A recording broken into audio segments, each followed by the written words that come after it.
Welcome to KSK TV news. ముందుగా వార్తల్లోని వివరాలను చూద్దాం. గుత్తిలో జన విజ్ఞాన వేదిక మరియు భగత్ సింగ్ కమిటీ ఆధ్వర్యంలో భగత్ సింగ్ జయంతి. అనంతపురం జిల్లా గుత్తి పట్టణంలో ఆదివారం జన విజ్ఞాన వేదిక మరియు భగత్ సింగ్ కమిటీ ఆధ్వర్యంలో భగత్ సింగ్ జయంతి కార్యక్రమాన్ని నిర్వహించారు. ముందుగా భగత్ సింగ్ విగ్రహానికి పూలమాల వేసి నివాళులర్పించారు. అనంతరం వారు దేశానికి చేసిన సేవలను కొనియాడారు. విద్యార్థుల్లో దేశభక్తి పెంపొందించాలని, భగత్ సింగ్ జీవిత చరిత్రను పాఠ్యాంశాల్లో చేర్చాలని, యువత మత్తు పదార్థాలకు బానిస కాకుండా గంజాయి తాగుడు, మాదక ద్రవ్యాలకు దూరంగా ఉండే దేశం కోసం కృషి చేయాలని, సామాజిక బాధ్యత కలిగి ఉండాలని వక్తలు కోరారు. ఈ కార్యక్రమంలో జన విజ్ఞాన వేదిక మాజీ జిల్లా అధ్యక్షులు పివి రామిరెడ్డి, నాయకులు శ్రీధర్ గౌడ్, ప్రధాన కార్యదర్శి రంగనాథ్, దేశాయి నాగరాజు, భగత్ సింగ్ కమిటీ నాయకులు జగన్, నిజాం, నాగేంద్ర, కరీం, హ్యాండ్స్ రమేష్, పాల శివారెడ్డి, రంగస్వామి తదితరులు పాల్గొన్నారు. రెండు కమిటీలు గుర్తులో బాగా ఉధృతంగా ముందుకొస్తున్నాయి. అలాగే ఎస్ఎఫ్ఐ వాళ్ళు కూడా ప్రతి సంవత్సరము ఈ కార్యక్రమంలో పాల్గొంటున్నారు. కానీ ఈరోజు ఆదివారం అయినందువలన వాళ్ళు కూడా కొద్దిగా రాలేకపోయిండవచ్చు. ఏది ఏమైనా ఈ కార్యక్రమాన్ని ఉద్దేశించి చక్కటి విషయాలు తెలియజేసినటువంటి జగన్ అయితేనేమి, అలాగే నిజాం అయితేనేమి, మన శ్రీధర్ సార్ గారు అయితేనేమి చాలా మంచి విషయాలు తెలియజేశారు.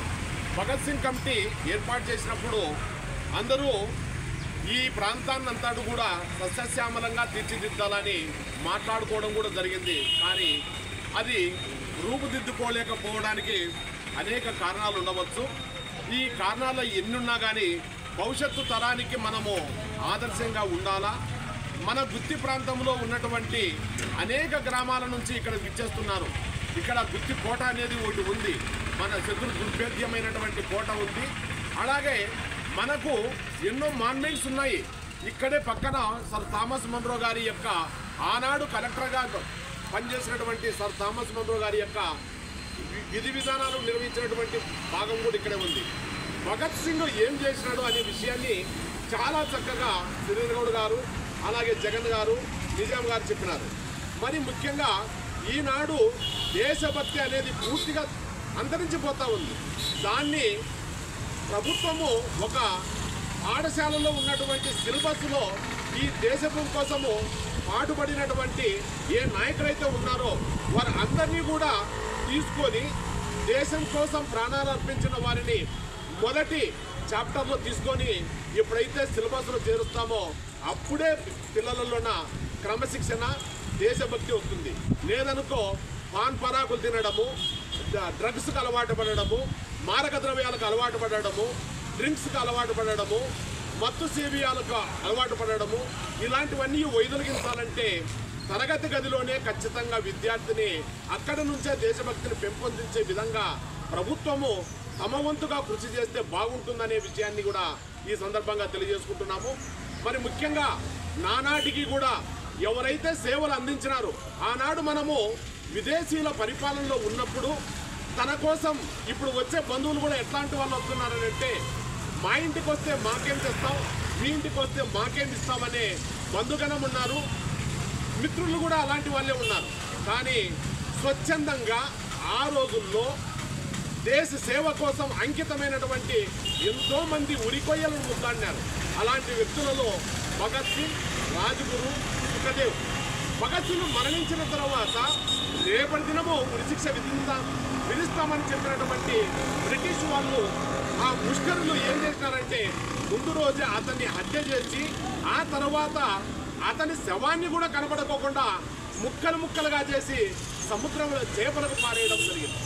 ఈ అతని చరిత్ర చదువుతూ ఉంటే అసలు ఇంత కిరాతకమైనటువంటి ప్రవర్తన ఆనాడు పరిపాలన చేసినటువంటి ఆంగ్లేయులకు ఉందని అంటే ప్రతి పిల్లవాడిలో కూడా, ప్రతి నరములో కూడా రక్తం ఉప్పొంగుతుంది. స్వామి వివేకానంద చెప్తాడు, ముక్కు నరాలు కలిగినటువంటి చిన్న పిల్లలైనా సరే ఈ దేశం కోసం ఉవ్వెత్తున ఈసపడిన రోజు, దేశభక్తి కోసం పోరాటం చేసిన రోజు మన దేశానికి స్వాతంత్రం వస్తుందని ఆనాడే ఊహించినటువంటి గొప్ప మేధావి మన భగత్ సింగ్. ఎందుకంటే యువకులు ముందుకు రావాలా, ఏ కార్యక్రమం చేసినా కానీ. ఎందుకో మరి సోమరులు అయిపోతున్నారు. మరి మరి ఈనాటి సమాజం నాకెందుకులే అనే ఈ విధంగా అనుకుంటా పోతే సమాజంలో అన్ని కక్షలు కార్పణ్యాలు మారక ద్రవ్యాలు తప్ప నెక్స్ట్ ఏంది జనరేషన్లో ఏమీ ఉండదు. నేను చెప్పినట్లుగా ఇక్కడ జగన్ రెడ్డి చెప్పినట్లుగా, శ్రీధర్ సార్ చెప్పినట్లుగా, నిజాం చెప్పినట్లుగా ఇంకా ఎవరు చెప్పినా కూడా దేశభక్తిని మొట్టమొదట పెంపొందించాలి. పిల్లలలో కూడా దేశభక్తిని పెంపొందిస్తే భావి భారత పౌరులు వాళ్ళే. మనము చాప్టర్లలో పొందపరచుకోకుండా ఉన్నదాన్ని తీసేసి ఏదో చేసుకోకుండా అంటే అల్లర మూకలను తయారై చేసి తర్వాత అరాచకమైనటువంటి పరిపాలన వచ్చే మార్గము సుగమమవుతుంది తప్ప ఇక్కడ దేశభక్తిని పెంపొందించే విధానం ఉండదు. కాబట్టి దయచేసి కేంద్ర రాష్ట్ర ప్రభుత్వాలకు తెలియజేసుకోవడం ఏమంటే ఈ సందర్భంగా భగత్ సింగ్ జయంతి సందర్భంగా తెలియజేస్తున్నాము. దేశభక్తిని పెంపొందించే విలువలతో కూడిన వ్యవస్థను వాల్యూ ఎడ్యుకేషన్ని తీసుకొస్తున్నాము అని గొప్పలు చెప్పుకోవడం కాదు, వాటిని ఇంప్లిమెంట్ చేయడంలో ముందుకు రావాలని తెలియజేస్తూ ఈ అవకాశం ఇచ్చిన ప్రతి ఒక్కరికి కూడా జన విజ్ఞాన వేదిక, భగత్ సింగ్ బోస్ కమిటీల అందరికీ కూడా విజ్ఞాన నమస్సుమాంజలు తెలియజేసుకుంటున్నాం. Thank you one and all. AP residential school వద్ద ఉన్నటువంటి భగత్ సింగ్ విగ్రహం వద్దకు ఇచ్చేసినటువంటి భగత్ సింగ్ కమిటీ అలాగే జన విజ్ఞాన వేదిక కమిటీ ఆధ్వర్యంలో ఏర్పాటు చేస్తున్నటువంటి భగత్ సింగ్ జయంతిని పురస్కరించుకొని నాడు భగత్ సింగ్ చేసిన సేవలను తెలియజేస్తూ యువతల్లో ఒక ఉన్నతమైనటువంటి భావజాలాన్ని దేశభక్తిని నింపడం కోసము ఈరోజు ఏర్పాటు చేసినటువంటి ఈ కార్యక్రమానికి చేసిన ప్రతి ఒక్కరికి కూడా పేరు పేరున జన విజ్ఞాన వేదిక ద్వారా విజ్ఞాన నమస్సుమాంజలు తెలియజేసుకుంటున్నాము. భగత్ సింగ్ కమిటీ ఏర్పడిన తర్వాత ఆనాటి నుంచి ఈనాటి వరకు కూడా ఎన్నో సేవలు చేస్తూ సమాజానికి హితము చేసే కార్యక్రమాలు చేస్తున్నటువంటి భగత్ సింగ్ కమిటీ నాయకులైనటువంటి జగన్ రెడ్డి గారిని మాట్లాడాల్సిందిగా కోరుతున్నాము.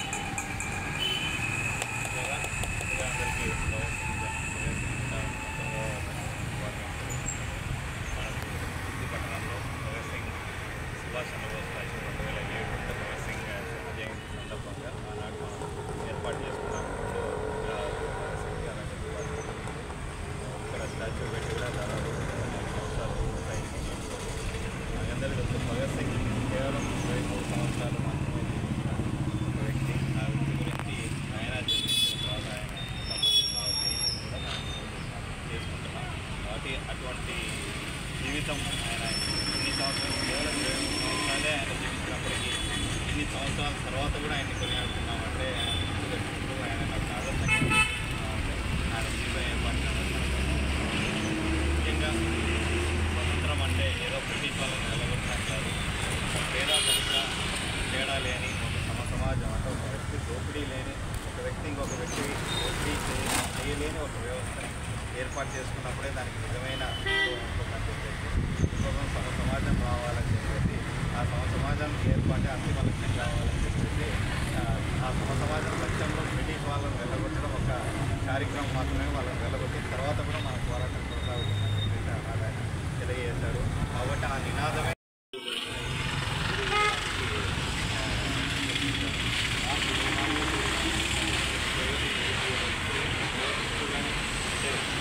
మార్చి 23 ఎప్పుడు ఏ ప్రభుత్వంలో ఏ రాజకీయ వేదికగా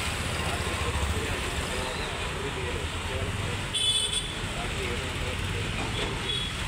700 ప్రజల ఎటువంటి దాడులు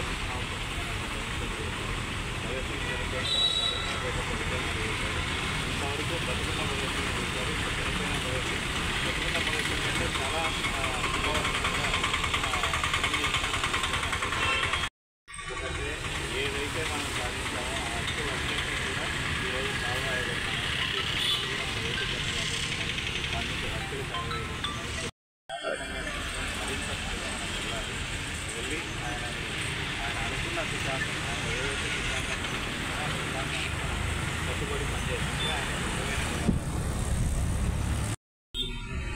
అందరికీ భగత్ సింగ్ జయంతి సందర్భంగా శుభాకాంక్షలు.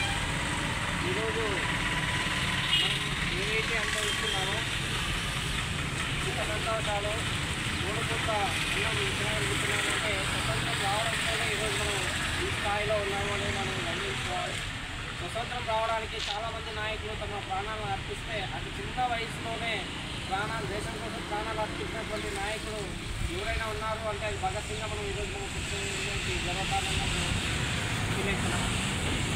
మీరు ఒక్కసారి చూస్తున్నట్లయితే అప్పుడు ఉన్నటువంటి పరిస్థితులు స్వతంత్రం కోసం ప్రాణాలు అర్పించేటువంటి నాయకులు చాలామంది తల్లిదండ్రులు వాళ్ళకి కావాల్సినటువంటి కొడుకు వాళ్ళందరినీ ఎక్స్పెక్ట్ చేసి దేశం కోసం ప్రాణాలు అర్పించే పరిస్థితి ఆ రోజు మనం చూసాం. కానీ ఈరోజు యువత చూస్తున్నట్లయితే మనం చాలామంది చెడుదారులకు అలవాటు పడుతున్నారు. భగత్ సింగ్ యొక్క ఆశయాలు ఏవైతే ఉన్నాయో ఇప్పుడున్నటువంటి యువత వాటిని ఆదర్శంగా తీసుకొని భవిష్యత్తులో భగత్ సింగ్ కలగన్నటువంటి రాజ్యం ఏదైతే ఉంటుందో వాటి యొక్క ఆశయాలతో ముందుకెళ్లాలని కోరుతూ ఈ యొక్క సందర్భంగా ప్రతి ఒక్కరికి ధన్యవాదాలు చెప్తున్నాను.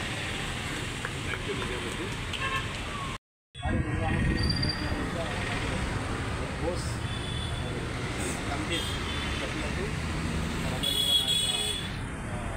అందరికీ నమస్కారాలు. మరి ఈరోజు చాలా దినం. నిజంగా నాకు నిజం చెప్పినట్లు ఇంత చిన్న వయసులో 23 సంవత్సరాల వయసులో భారతదేశ స్వతంత్రం కోసం ప్రాణాలను పణంగా పెట్టి పోరాడినటువంటి గొప్ప వీరులను తలుచుకుంటే నాకైతే ఒళ్ళు జలధరిస్తుంది. ఎందుకంటే ఇప్పుడున్న పరిస్థితులు అప్పుడున్న పరిస్థితులు పోల్చుకుంటే ఈనాటి పరిస్థితుల్లో మరి ఈ యొక్క సమాజంలో స్వార్థము అదేవిధంగా నమ్మకం ఆమె మరి ఇంత పరిస్థితి చాలా దారుణమైన పరిస్థితిలో ఉన్నాం. ఇటువంటి పరిస్థితుల్లో మరి తమ దేశం కోసం దేశ స్వతంత్రం కోసం మరి ప్రాణాలు ఒడ్డి పోరాడారు. మరి దేశంలో జరుగుతున్న పరిస్థితులు వారిని ఆ విధంగా ప్రేరేపించాయని భావించవచ్చు. ఎందుకంటే భగత్ సింగ్ గారు చిన్న వయసులోనే మరి ఒకసారి ఆయన వాళ్ళ తండ్రి గారు పొలం వెళ్ళినప్పుడు పొలంలో మొక్కలు నాటుకుంటే భగత్ సింగ్ గారు వెళ్ళి డాడీ నాన్నగారు మొక్కలు బదులుగా మనం తుపాకులు నాటితే తుపాకులు వస్తాయి కదా, ఈ తుపాకులతో మనం బ్రిటిష్ వారిని మన దేశం నుంచి భారతదేశంలో అలాంటి విప్లవమైన ఆలోచనలు అన్నారు ఆయనలో ఉన్నాయి. మరి ఆయన మన బ్రిటిష్ వారికి చేసే దౌర్జన్యాలు ఏదైతే ఇక్కడ చాలా స్ఫూర్తిగా తీసుకుని ఎలాగైనా బ్రిటిష్ వాళ్ళకి బుద్ధి చెప్పాలని చెప్పేసి లక్ష్యంతో 12 సంవత్సరాల వయసు నుంచి స్వతంత్ర పోరాటంలో పాల్గొన్నారు. అటువంటి గొప్ప వ్యక్తి జన్మదినము మనం జరుపుకోవడం చాలా శుభదినం. ఎందుకంటే ఇందులో ఉదయాన్నే చూపించాను గతంలో మనం ఈ కార్యక్రమం జరిగిన ఫోటోలకి ఉదయం పొద్దున్న లేచని చూసి మళ్ళీ నేను గూగుల్లో చూశాను. అంటే 27 కదా నిర్ణయం చేసి మరి ఈరోజు అంటే బాగుంది కదా రామడికి ఫోన్ చేద్దాం అనుకున్నా వద్దులే అయిపోయిందని మళ్ళీ ఎందుకని ఓకేనా తలుచుకోవడం వారి యొక్క పోరాటాలను వారి యొక్క త్యాగాలను తలుచుకొని వీరిని భవిష్యత్ తరాలకు అందించే బాధ్యత మన పైన ఉంది. కాబట్టి ఇలాంటి కార్యక్రమాలు మనం ఇంకా నిర్వహించుకోవాలి.